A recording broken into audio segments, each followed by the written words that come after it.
Making headlines tonight. The United States has expressed its commitment to the success of the ASEAN and continue to work with Cambodia as the ASEAN chair, but appears to show some dissatisfaction with the confirmation that the Russian Foreign Minister Sergei Lavrov will be taking part in the ASEAN Foreign Ministers meeting. Turkey believes an attack on Iraq's northern Donbas region was a terror attack and calls on Iraq authorities to avoid making statements influenced by terrorist organisations' propaganda. And finally, a new space for all things slime is opened in New York. The Slimo Institute hosts an enormous slime wall, a glow-in-the-dark slime cave, and even a slime lake that the visitors can jump into. This is the Daily Roundup here on EAC News Channel. A very good evening to you. I'm Anthony Ellis. The United States has expressed a commitment to the success of the ASEAN and continued to work with Cambodia as the ASEAN chair, but appears to show some dissatisfaction with the confirmation that the Russian Foreign Minister, Sergei Lavrov, will be taking part of the Asian Foreign Ministers meeting starting at the end of July. EAC News reporter Darshana Guchin has more details. Responding to a query from EAC News via email, U.S. Embassy spokesperson Stephanie Arzate wrote, "We are committed to the success of ASEAN, but it should not be business as usual for Russia's participation in the ministerials, given Russia's unprovoked and illegal war of aggression against Ukraine." The spokesperson's remarks are in response to the confirmation that Russian Foreign Minister Sergei Lavrov will be attending the upcoming ASEAN Foreign Ministers meeting and related meetings held in Cambodia from 31st July to 6th August 2022. Cambodian Foreign Minister and Deputy Prime Minister Prak Sokhonn recently confirmed the Russian Foreign Minister's participation and stated that Russia is one of ASEAN's dialogue partners, hence is included in the agenda of the ASEAN-Russia meeting. More importantly, he added that Cambodia is a coordinating country between ASEAN and Russia, and Foreign Minister Sergei Lavrov will also co-chair the ASEAN Foreign Ministers meeting on ASEAN and Russia. Additionally, the Russian embassy in Cambodia also confirmed the participation of Foreign Minister Sergei Lavrov. Regarding U.S. participation, specifically of Secretary of State Antony Blinken in the upcoming Foreign Ministers meeting in light of Russia's invitation, embassy spokesperson Stephanie Arzate stated that the U.S. will only announce its participation closer to the Foreign Ministers meeting. Previously, on 13th July, during a press conference held at AmCham Exchange, U.S. Assistant Secretary of State for East Asian and Pacific Affairs, Daniel Kritenbrink, stated that he would be definitely returning to Cambodia to attend the meetings in August, but was not in a position to confirm the participation of any other U.S. officials at the upcoming ASEAN Foreign Ministers meeting and other related meetings. On the issue of U.S. participation in the ASEAN Regional Forum and other ASEAN-related meetings in August, I'm not in a position today to announce anything formally regarding the secretaries or any other senior U.S. officials' travel to Cambodia. What I can say with great confidence is I'm going to be here in August, and I'm confident that the United States of America, through the remainder of this year, will continue to demonstrate our commitment to ASEAN and to Cambodia as ASEAN chair. The 55th ASEAN Foreign Ministers meeting and related meetings will be held from 31st July to 6th August 2022 in Cambodia. Delegates attending the 55th ASEAN Foreign Ministers meeting and related meetings will be from a total of 39 different countries, including Cambodia. There will be 27 countries participating in the ASEAN Regional Forum and 12 ASEAN guest delegations. Darshana Guchin, EAC News. The spokesman of the Ministry of Commerce, Pan Savichet, has said that the prices of major consumer goods are currently rising by 4 to 5%. However, the ministry is ready to intervene if the price goods are needed for people's livelihoods increase much more. Speaking at a press conference organised by the Royal Government Spokesperson's Office on Thursday morning, spokesperson Pan Savichet said that when inflation is rising, the Ministry of Commerce have facilitated and ensured that the source of diversity of goods on the market are stable. He added that if it is necessary, the ministry would intervene further. The spokesman described essential goods for people's livelihoods to include fish, meat, vegetables, rice, spices, and some imported goods as well. He said, "I would like to take this opportunity to inform you that the price of goods have gone up a bit, but compared to other countries, we are in a position that we can be still guaranteed. And let me tell you that our country is food-producing country, just as the Prime Minister said. So as food-producing country, we do not need to fear food shortages. He further urged the private sector to join the ministry in reducing costs so that all consumers can continue to have access to essential goods. At the opening of the first half-year meeting, the 20th of July, the Governor of the National Bank of Cambodia, Chia Chantor, said that the inflation rate in Cambodia reached a record high of 7.2% this May, making it the highest inflation rate since last 10 years. The National Bank of Cambodia Governor attributed to rise in inflation to the rising price of oil and food across the globe due to the ongoing war in Ukraine and the sanctions placed on Russia, as Ukraine and Russia are still the world's leading exporters of raw materials such as fuel, gas, fertilizer, and agricultural goods. The Director General Phnom Penh Water Supply Authority, Long Naro, has said that the construction of the first phase of Bak Kang Water Treatment Plant has reached 66% completion and is scheduled to finish 2023, while the second phase of the plant's construction has been reached 42% completion. EAC News reporter Dashana Guchin has further details. Speaking during the inspection of the Bak Kang Water Treatment Plant construction site on Wednesday, 20th July, Long Naro said that after the plant has been fully constructed, it will have the capacity to treat 390,000 cubic meters of water per day. Phase 1 of the completed water treatment plant will allow for 195,000 cubic meters of water to be processed, while Phase 2 will increase water processing by an additional 195,000 cubic meters per day. He stated that the first phase of the construction project, scheduled to be completed in 2023, will meet the needs and consumption levels of the people in Phnom Penh as a whole. He expects that by the end of 2023 or the beginning of 2024, Phnom Penh will no longer face water shortages. Cedric Rood, the managing director of the French contractor Vinci, responsible for building the Bak Kang water treatment plant, said that his company has been working in Cambodia since 2013 and described the process as well as the quality of water production in Cambodia, which is in line with world standards. The Bak Kang water treatment plant began construction in January 2020.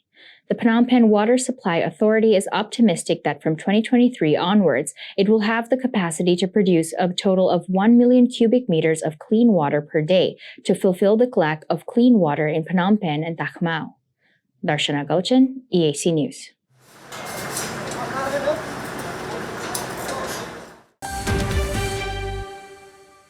Four parties have submitted joint petitions to the National Assembly on the morning of Thursday, the 21st of July, asking for the amendment of the Constitution drafted by the government to be dropped, saying that this amendment will weaken the power of the National Assembly. However, the spokesman of the Ministry of Justice has declined the petition and asked the parties to re-watch the press conference held by the Justice Minister, Coit Rit again. The four parties that submitted the petition are the Candlelight Party, the Grassroots Democratic Party, the Khmer Will Party, and the Cambodian Reform Party. A representative of the parties, Yang Virak, said that the two articles of the draft amendment seriously undermined parliamentary power. The new Article 119 allows the party with the most seats to appoint the Prime Minister to the King directly, without having to go through the Speaker of the National Assembly, and the new Article 98 increases the number of parliamentary members needed to place blame on the royal government in the event of mistake or bad governance. The spokesman said, "We do not support the proposed amendment and we must ask the National Assembly not to approve the proposed amendment." Justice Ministry spokesman Chin Malin told EAC News that what the four parties were saying was inconsistent with the content and amendment, asking them to once again review or listen to the Justice Minister's explanation, providing it as a press conference held on 14th of July. ចំណុចដែលគាត់មិនយល់ឬមួយក៏គាត់ចង់បានការបំភ្លឺបញ្យល់បន្ថែមគឺយើងរីករាយនឹងបញ្យល់គាត់លម្អិតបាទក៏ប៉ុន្តែក្នុងករណីដែលពួកគាត់យល់ហើយក៏ប៉ុន្តែធ្វើជាបញ្យល់ហើយបន្តការរិះគន់ការអធិប្បាយចោទប្រកាន់ដែលខុសពីគោលបំណងនិងខ្លឹមសារពិតប្រាកដនៃការធ្វើវិសោធនកម្មដើម្បីគ្រាន់តែចំណេញផលប្រយោជន៍នយោបាយរបស់ក្រុមខ្លួននិងបកពួកខ្លួននោះអានឹងយើងក៏មិនដឹងជាបញ្យល់ពួកគាត់យ៉ាងម៉េចទេដែរ On Friday, 8th of July, the Council Ministers fully approved the new draft of the Constitution, which revised 8 articles. The law was accepted by the National Assembly and sent to the expert committee to review on Tuesday, the 19th of July. At a press conference held on the 14th of July, Justice Minister Karl Ritt stated that the constitutional amendment was made to respect the will of the people who vote for the party they believe in. So the political party with the most seats in the National Assembly must be the leader of the government. He added that although the party with the majority of seats has the right to ask the King to appoint the Prime Minister to form the government, the National Assembly still has the full right to vote and give confidence to form the government.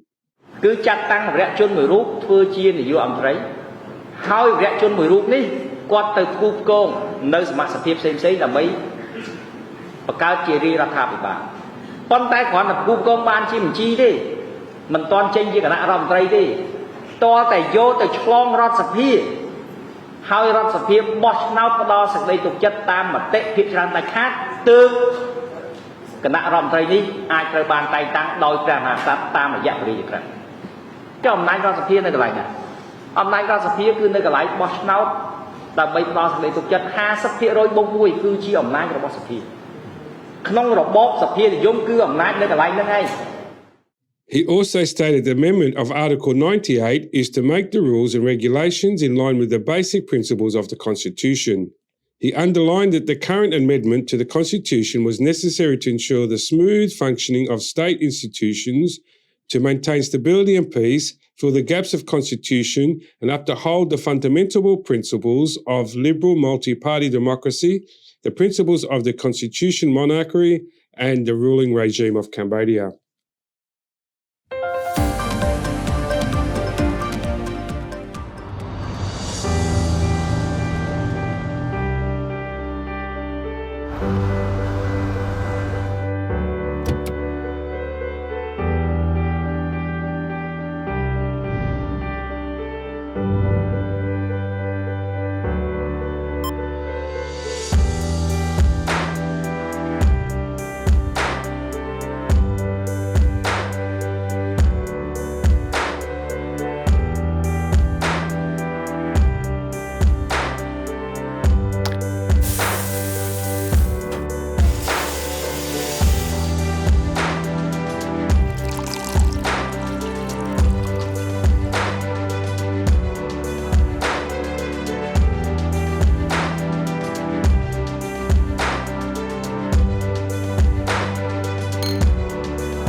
If it's happening and you need to know about it, you'll get it all right here. EAC News brings you updates and breaking news in English across all of our platforms and channels. The EAC News app, YouTube, Facebook, Telegram, Twitter, and our website www.eacnews.asia. Join me and the rest of the EAC News team every day on your favorite channels.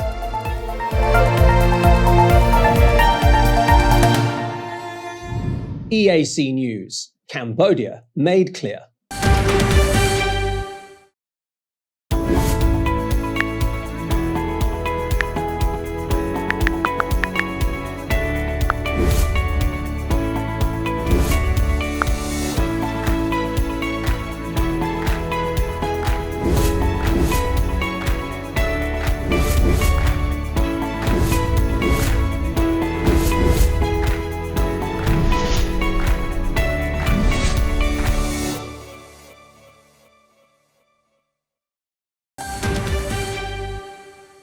Turkey believes an attack in Iraq's northern Donetsk region, which killed 8 and wounded 23 others, was a terror attack and caused Iraq authorities to avoid making statements influenced by terrorist organizations' propaganda, Annika's foreign minister said on Wednesday.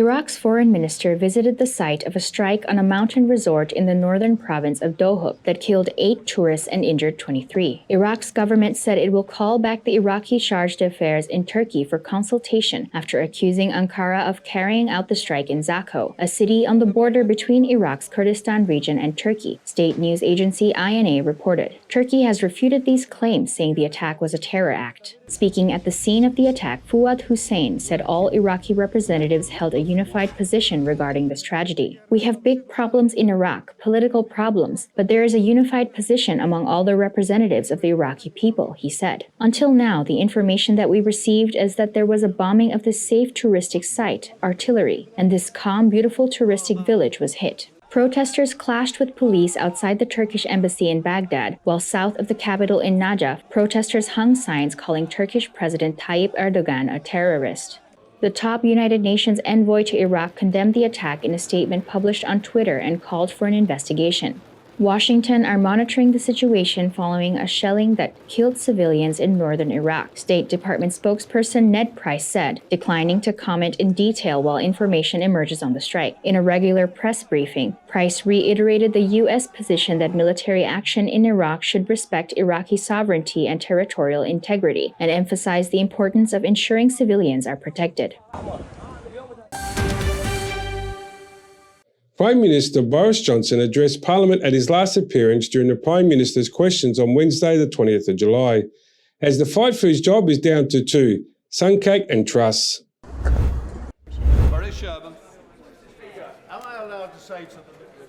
The outgoing Conservative leader defended his record in the government, citing Brexit and covert response as his achievements. Johnson was forced to resign this month after dramatically lost the support of his lawmakers following months of scandals, including breaches of COVID-19 pandemic lockdown rules. Opposition leader Keir Starmer used this session to point at the economist leadership campaign to pick the leader to replace Johnson. The virtual between the candidates have been posed the question of how well any new leader will be able to govern. The final 2 in race and replace British Prime Minister Boris Johnson will be selected later on Wednesday. Former Finance Minister Rishi Sunak and Foreign Secretary Liz Truss made the final 2 candidates on Wednesday, July the 20th, to become Britain's next Prime Minister, kickstarting the last stage of the contest to replace Boris Johnson. Sunak has led in all the rounds of the voting among the Conservative lawmakers, but it is Truss who seems to have gained the advantage so far among the around 200,000 members of the governing party who will ultimately choose the winner. The final stretch of the weeks-long contest will put Sunak and former Goldman Sachs banker, who has raised the tax burden towards the highest level since the 1950s, against Truss, a convert Brexit who was pledged to cut taxes and regulations. Whoever triumphs when the result is announced on September the 5th will inherit some of the most difficult conditions in Britain in decades. Inflation is on a course to hit 11% annually, growth is stalling, industrial action is on the rise, and the pound is near historic lows against the dollar. Britain under Johnson and aided by Truss took a hard line against Brussels in the post-Brexit negotiations and Northern Ireland, drawing illegal action from the European Union and threatening future trade ties. 11 candidates originally put their names forward, but in the 5th and final ballot in the Conservative lawmakers, the junior trade minister Penny Mordaunt was eliminated. Sunak won 137 out of 357 votes versus Truss 113 and Mordaunt's 105. Polls show Truss would beat Sunak in the party members' contest, but all could change in the 2 finalists starts weeks of hustling up and down the countries before the party's membership.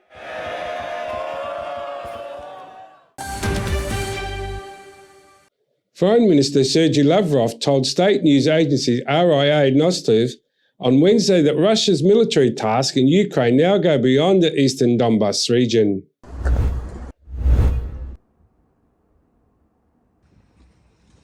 Russian Foreign Minister Sergei Lavrov said on Wednesday that it makes no sense to resume peace talks with Kyiv at the moment, the RIA Novosti news agency reported. Lavrov said the geographical objectives of what Moscow calls its special military operation in Ukraine were no longer limited to the eastern Donbas region.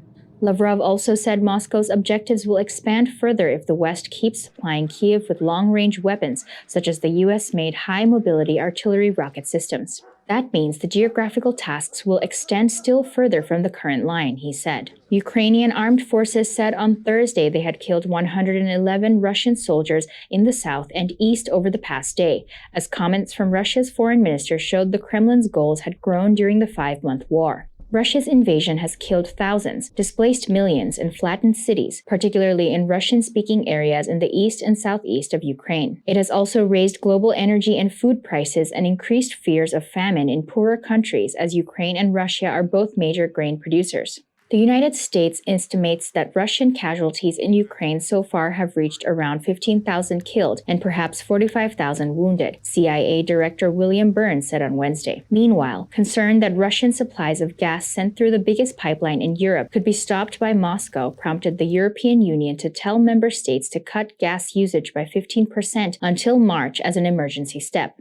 Russia is blackmailing us. Russia is using energy as a weapon, EU Commission President Ursula von der Leyen said, describing a full cutoff of Russian gas flows as a likely scenario for which Europe needs to be ready. EU diplomats meeting in Brussels agreed a new round of sanctions against Moscow, including a ban of importing gold from Russia and freezing the assets of top lender Sberbank. But Ukrainian President Volodymyr Zelensky dismissed the sanctions as inadequate. Russia must feel a much higher price for the war to force it to seek peace, Zelensky said in a late-night video address.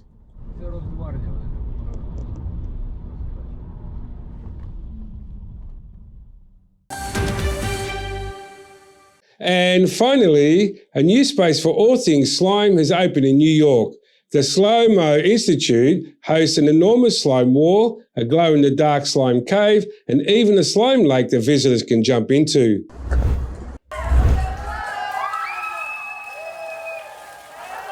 Layla Singer turned 10 on Tuesday, 19th July, and as a special birthday treat, she got drenched in slime at the Slow-Mo Institute in New York. I love slime. That's just me, but my dad hates it, so probably wasn't the most fond experience for him. And just how did it feel for him? So gross. Not my most favorite thing in the world, but you know what, they absolutely enjoyed it. It was fantastic. The Slow-Mo Institute is dedicated to all things slime, with an enormous slime wall decorated by more than 100,000 visitors to the Institute, a 350-gallon slime lake that visitors jump into and feel 6 inches of squishy, soft slime with their bare feet, a glow-in-the-dark slime cave, and much, much more. The Slow-Mo Institute is a place of joy. It focuses on everything around sensory play, from slime, which is one of our core focuses, but we also have ASMR, kinetic sand, and a lot of different fun compounds for people to play with. Slow-Mo was created in 2019 after co-founder Karen Rabinovitz found that slime helped heal the grief she was going through at the time. Schiller and Rabinovitz had been good friends for 14 years, and both went through very personal tragedies. Both of us, about 5 years ago, went through really personal tragedies. Her husband died, and her cousin was in the Parkland school shooting, and my husband had massive bilateral strokes resulting in severe disability. So the two of us were together as friends, and Karen discovered slime. She fell in love with slime because it made her feel good. She really came out of a state of depression, and she called me up and said, I have to bring this over to you. And she said, this is not the slime of our childhood. She came over, I have 2 daughters, and we started playing, and you could not take the smile off of all of our faces.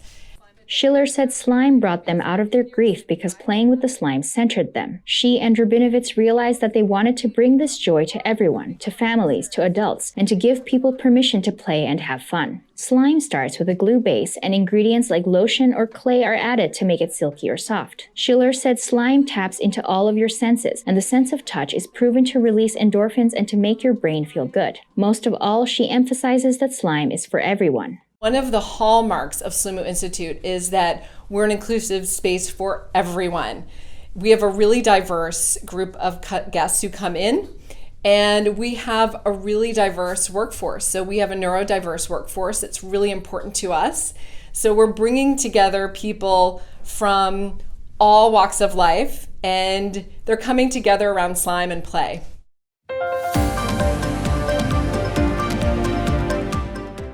Thank you for watching the Daily Roundup here on the EAC News Channel.